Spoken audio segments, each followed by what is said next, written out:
Ini dulu waktu kita mau damai, banyak orang pecah di Aceh, sehingga pemerintah Indonesia katanya sepakat asal tidak merdeka apapun kita kasih ke Aceh. Karena Duta Besar Inggris mengatakan keberadaan Indonesia di Aceh itu tidak sah atau ilegal. Jadi mereka Cut Nyak Din ni merupakan pahlawan daripada Aceh yang menentang penjajahan Belanda dulu. Aceh itu tidak pernah dijajah Belanda. Aceh tidak pernah diduduki Belanda dan dia tidak pernah dikatakan merdeka tanggal 17 Agustus 1945. Aceh sudah merdeka. Warga Aceh berpatungan menyumbang modal untuk negara. Dan hari ini ekonnya Indonesia, ekonnya negara Monas, itu hasil daripada jasanya orang Aceh. Dulu yang dijanjikan asal Aceh tidak merdeka, apa saja saya akan berikan. Itulah pemerintah pusat dulu yang mereka ucapkan. Tetapi sekarang semacam dikhianati. Assalamualaikum warahmatullahi wabarakatuh. Jumpa lagi para sahabat dan teman-teman dengan Mas Farhan. Gimana kabar-kabarnya? Semoga kalian semuanya sehat-sehat saja. Yang baru bergabung di videonya Mas Farhan, terima kasih banyak-banyak yang sudah setia menonton di channel ini. Saya doakan semoga kalian semua dimurahkan rezekinya, dipanjangkan umurnya, dijauhkan dari malah bahaya oleh Allah Subhanahu wa Ta'ala. Amin amin ya rabbal alamin.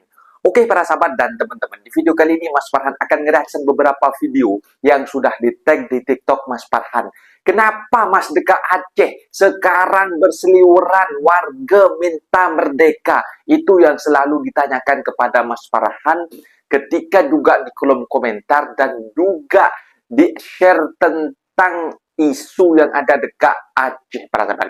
Sebenarnya cuma satu para sahabat, permintaan dari rakyat Aceh. Mereka meminta kedamaian dan sejahtera. Dan apa perjanjian yang sudah dijanjikan, perjanjian perdamaian di MOU Helsinki di tahun 2025. Dan ini merupakan para sahabat, sebelumnya memang ada keberontakan antara Indonesia dengan Aceh itu memang untuk berpisah dengan Indonesia. Dan bahwasanya ada satu berita yang sangat menggegerkan di media sosial tentang pernyataan Duta Besar Inggris, katanya para sahabat, bahwasanya mereka mengatakan Indonesia keberadaannya dekat Aceh itu ilegal, katanya para sahabat. Bahkan apakah berita ini memang fiktif ataupun hoax? Aku nggak tahu para sahabat. Kita simak videonya, apa-apa benda boleh komen dekat bawah, asal jangan bergaduh. Tetapi jangan lupa bantu sokong channel ini dengan like, comment, share, dan subscribe-nya. Kita langsung ke videonya. Let's go. Pak Prabowo kehilangan kapasitas seorang pemimpin dalam mengelola, dalam mengatasi bencana. Bahkan saya melihat beliau ini cenderung tidak mau melihat bencana itu, gitu. Nggak mau melihat apa yang sedang terjadi di Aceh itu, gitu. Jadi kunjungan singkat dia di Aceh itu hanya bertemu dengan pihak-pihak yang memang sudah dipersiapkan, bukan dalam konteks mau melihat the real bagaimana dampaknya, lalu memikirkan apa yang harus dilakukan, gitu. Jadi saya masih berharap gitu kan, seorang tentara, Pak Prabowo kan seorang tentara yang seharusnya biasa di medan perang, nah di lapangan, harus kerja di lapangan kan.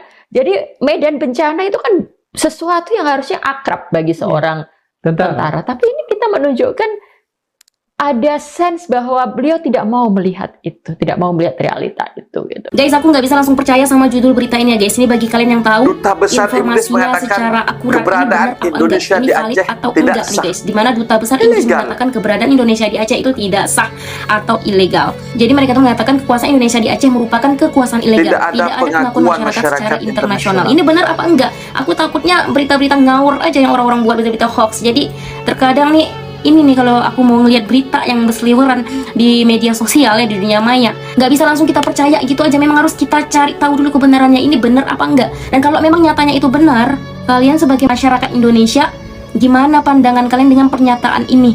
Setuju apa enggak kalau Aceh suatu saat merdeka? Maksudnya memisahkan diri dari Indonesia? Kau yang belajar sejarah, ajak gubernurmu sekalian buat belajar sejarah. Kalau perlu tarik data dari zaman Soekarno. Ya, gimana? Dari zaman Soekarno. Ada perjanjian apa tuh antara Indonesia dan Aceh? Kau pikir Aceh damai dengan Indonesia sekarang dengan cara ngajak mereka makan markobar sambil minum Aceh Gayo? Enggak bos. Ada perjanjian, ada MOU di balik itu. Dan yang kau sebut sejarah itu sudah tertuang di MOU Helsinki poin 1.1.4 bahwasanya batas wilayah Aceh merujuk pada peta 1956. Jadi kalau kita merujuk sejarah, kita semua tahu masalah ini bukan masalah yang ada kemarin sore, sudah lampau dan sudah clear pada perjanjian tersebut. Makanya kau belajar sejarah. Ya, ini mewakili warga Medan semua. Warga Medan begini semua nggak? Warga Sumatera Utara yang gua tahu nih punya harga diri tinggi. Ya. Dan Bobby itu belajar lagi lah. Banyak-banyak membaca, banyak-banyak belajar, ya. Latar belakang Aceh seperti apa, sejarahnya seperti apa. Emang kau pikir kalau ini terjadi, Aceh akan mengajukan gugatan seperti cara-cara kalian? Nggak mungkin. Ya, kalau ini terjadi, ya mereka tinggal terbang tuh ke PBB. Bahwasanya pemerintah Indonesia melanggar perjanjian mereka. Oke, itu cara pertama. Cara kedua, kalian tahu sendiri bakal seperti apa. Dan buat Tito lemak kau balik ke dusun, makan pempek di sana kau pensiun lemak, ya. Daripada Tito yang kau mengatakan Mulyono terus, Mulyono siapa? Prabowo. Ya, yang dikatakan Indonesia itu ya bantuan Aceh daripada Malaysia itu tak tidak seberapa. pernah dijajah Belanda. Aceh tidak pernah diduduki Belanda dan dia tidak pernah dikatakan merdeka tanggal 17 Agustus 1945. Aceh sudah merdeka. Mata uang yang berlaku di Aceh dengan di jajahan kolonial Belanda waktu itu sudah memang berbeda, Pak. Di Aceh ada mata uangnya tersendiri, sedangkan di kolonial Belanda yang lain berlaku yang lain. Ini yang tidak pernah kita sosialisasikan.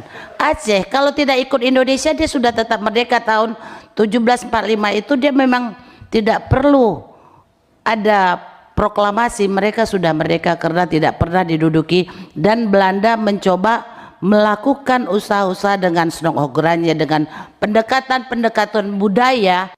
Siapakah perempuan yang ada dekat mata Pejuang wang Aceh 1000 dalam rupiah mata ni? wang Inilah Indonesia. Cut Nyak Din. Saya harap betul lah. Ya sebutan betul. saya ni. Cut Nyak Din. Din ni merupakan pahlawan daripada Aceh yang menentang penjajahan Belanda dulu. Suami dia mati bertempur dengan Belanda tahun 1873 dulu.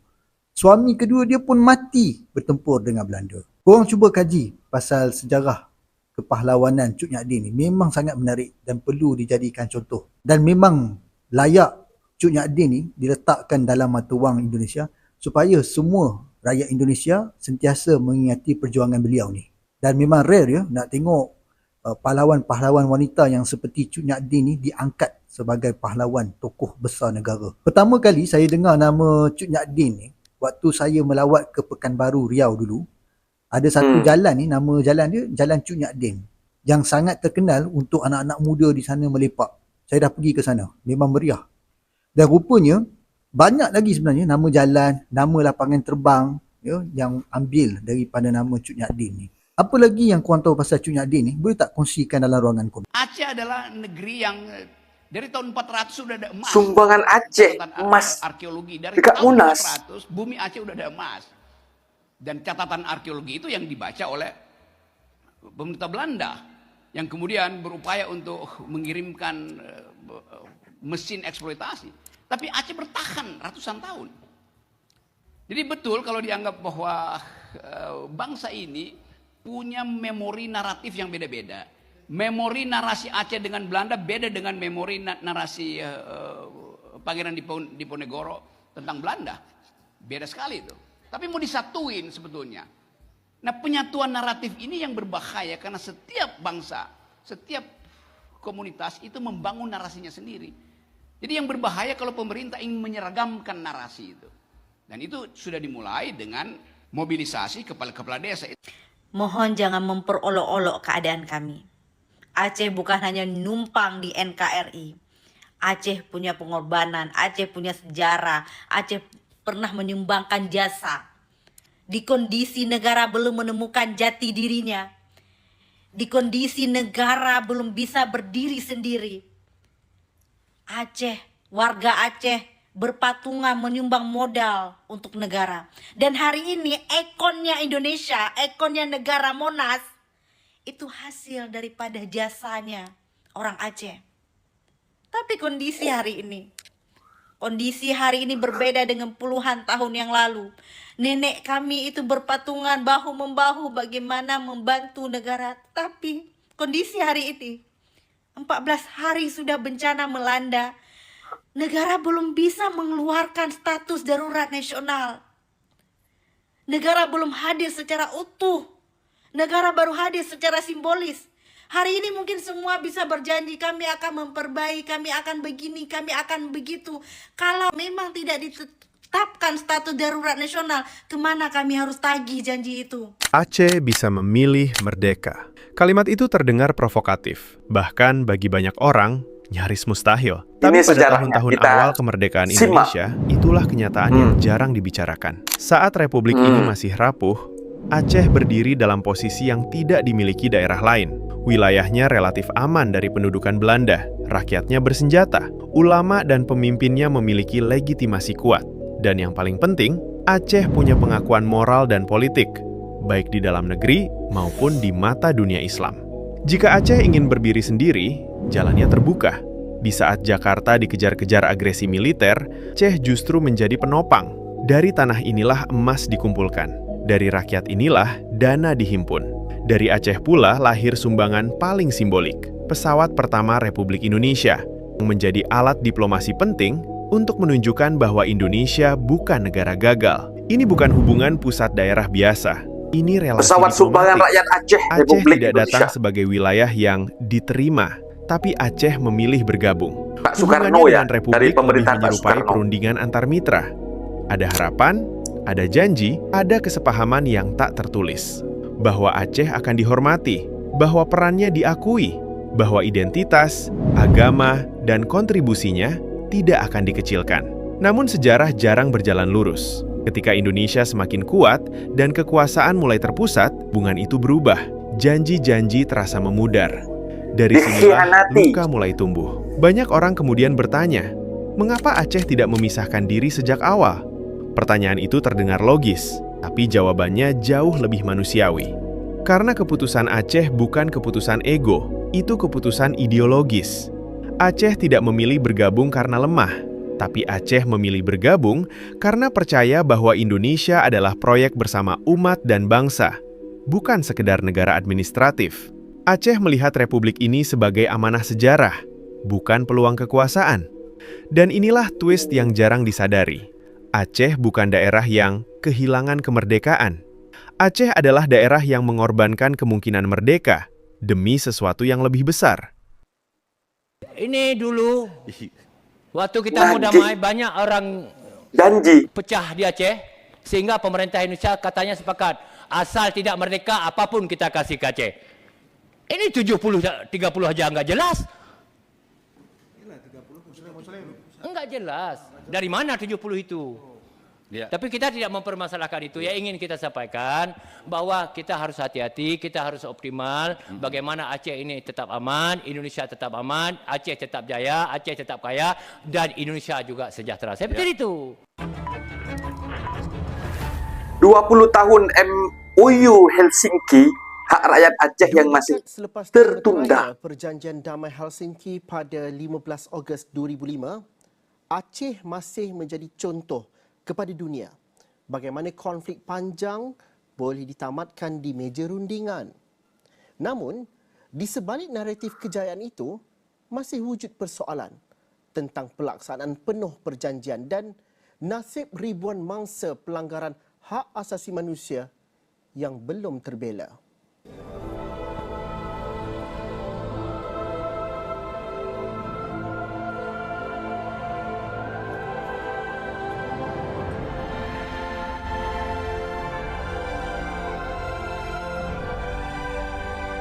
Itu dulu ya kayaknya ini. Bendera Aceh.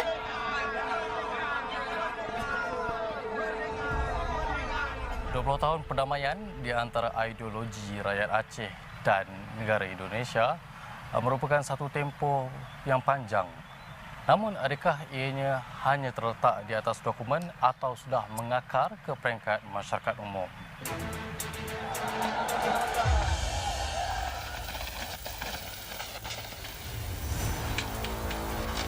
Konflik bersenjata yang berlarutan hampir 4 dekad telah meragut ribuan nyawa. Bukan sahaja di pihak tentera, malah juga orang awam. Deretan pelanggaran hak asasi manusia meninggalkan luka mendalam yang masih menghantui masyarakat Aceh hingga kini. Aceh pada masa itu lebih kelam daripada sekarang. Ini sejarahnya para sahabat. Memang masa itu identitas orang Aceh sendiri hilang. Keberaniannya untuk menyampaikan dia orang Aceh sudah menurun di Republik ini. Malah di luar negeri orang Aceh waktu itu lebih besar menyuarakan dia sebagai orang Aceh, tapi dalam negaranya sendiri tidak berani mengatakan dia orang Aceh. Saya subuh pulang dari pondok, saya harus beli bensin. Sampai di sebuah pos, saya diberhentikan. Yang satu anggota suruh jalan, yang satu suruh berhenti. Kemudian saya memilih jalan karena ada mobil Areo tank mau keluar. Setelah saya jalan, saya dipanggil anjing. Baliklah saya. Setelah balik, blok ditendang lagi. Ini patah, saya setiap tahun tuh ngerasa sedikit nyeri. Dan posisinya adalah saya mulai dari kelas 6 SD itu udah melihat mayat. Terus SMP juga saya lihat itu setiap hari. Ya, itu saya rasa itu kegelapan yang malah sampai sekarang saya melihat mayat itu hal yang biasa. Kami mentertawakan kehidupan. Kalau bila malam kehidupan kelam ya, 1880. Peristiwa itu. Nah, itu dia para sahabat dan teman-teman video yang sudah kita simak. Kenapa sekarang ini dekat media sosial dipenuhi ruang bahwasanya Aceh itu protes, minta merdeka macam itu. Jadi protesannya itu cuma satu para sahabat, dan minta ke pemerintah pusat untuk disejahterakan dengan perjanjian MOU Helsinki yang damai setelah terjadi tsunami di tahun 2004, dan di tahun 2025 itu terjadilah meja perundingan untuk MOU Helsinki itu bersahabat, bahwasanya Aceh akan dimuliakan, bahwasanya agama Aceh akan diakui, bahwasanya Mas Farhan juga menggali informasi tersebut bersahabat dari korban yang masuk dalam rusuhan untuk gerakan merdeka itu. Mereka akan dijanjikan 2 hektar tanah katanya, asal tidak minta merdeka gitu para sahabat. Apa yang Aceh minta akan saya berikan. Itu dalam perjanjian MOU para sahabat. Dan itu Mas Farhan masih ingat ya, masih budak-budak sangat. Mungkin Mas Farhan masih umur 8 tahun ketika terjadi bencana tsunami dekat Aceh itu, dan Mas Farhan masih duduk di bangku sekolah dasar. Mas Farhan mungkin hanya mendengar cerita daripada cikgu sejarah Mas Farhan tentang Aceh yang sebenarnya. Jadi Mas Farhan sampai sekarang ingat para sahabat apabila tentang kuar-kuar, tentang berita tentang Aceh sekarang ini. Karena mereka yang inginkan warga Aceh sekarang ini penanggulangi bencana banjir yang dekat Aceh. Warga sudah terdampak hampir 1.000 lebih ya, yang sudah kehilangan emak, bapak, dan anaknya. Dan juga bagaimana sekarang ini pemerintah pusat untuk menyediakan semula asal, seperti halnya perekonomian berjalan seperti semula, dan rumah yang mungkin sudah terbawa arus mungkin diberikan hunian sementara secepat mungkinlah agar masyarakat itu boleh tentram, boleh sejahtera macam itu para sahabat. Karena kalau sampai naudzubillah ya, tapi amit-amit banget para sahabat. Kalau memang memberontak, Mas Farhan takut banget lah terjadi perang saudara macam itu para sahabat. Takut banget. Jangan sepelekan hal seperti ini. Kalau kita menggali sejarah memang sangat takutlah. Semogalah pemerintah pusat tetap mendengar apa keluh kesah daripada masyarakat yang terdampak banjir dekat Aceh, dan segera menguruskan apa benda yang diinginkan, dan juga pemerintah mengistimewakan, karena Aceh itu negara yang kaya para sahabat, bahwasanya dari emas dan juga minyak, bahwasanya ada yang mengatakan bantuan emas yang ada dekat Perunggu Monas itu bantuan dari masyarakat Aceh para sahabat. Kan sayang banget kalau tidak diistimewakan. Dan hanya apa ya, seperti halnya dulu memang berbicara untuk diistimewakan asal tidak merdeka, saya apa saja akan saya berikan kepada rakyat Aceh ini. Tetapi sekarang semacam dikhianati macam itu, para sahabat. Mungkin videonya sampai di sini, para sahabat dan teman-teman. Apabila ada kata benda yang silap, Mas minta maaf sebesar-besarnya. Mohon dibenarkan di kolom komentar. Assalamualaikum warahmatullahi wabarakatuh.